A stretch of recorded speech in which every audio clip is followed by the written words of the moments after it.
Na schádzky boli prisutní predstavníky Nacionálneho sovitu Rusnácoch, Doma kultúry i Združenia mladých Pakt Rutenorum, jak organizatore lokálnej preslávy Dňa Rusnácoch, ktorá bude otrimaná na idúci piatok 21. januára na 18 hodín u Dome kultúry u Ruským Keresture.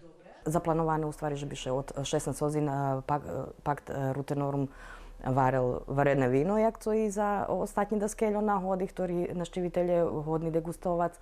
A i bude pice obezpečene, a posle samej programi u Zešatki, u tim istim prostore, orkester, tamburaše, naživo bude muzika. Tiž tak bude obezpečena i zakuska za šitskih prisutnih, za šitski, co pridu i skoro i posle programi, co ostanju. U pitanju našo ruski tradicijni jedla, za ktorým še hodni šitski počastic. U programi budu učestvovať sekciji Doma kultúry Ruský Kerestur, jak i našo hostci zos Nepkeru zos Kuli.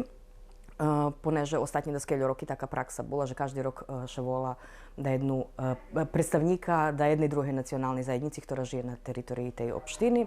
U predstavi budu uglavnom špivanki, recitaciji, normalno počneš s himnami državnu i našu rusku, a hosti še nam predstavia i s folklornými točkami. Povolani šítskí hraždanie, i to tí sú Rusnáci, i to sú nerusnáci a žijú tu so nami, že by prišli, povešajeli i že by sme jedno preslavili Deň Rusnácoch. Pre aktuálnu epidemijnú situáciu možlivé, že príde do premenkoch, o čím všetci budú blahočasovo informovaní, ale za teraz ostáva tak, jak poradzené.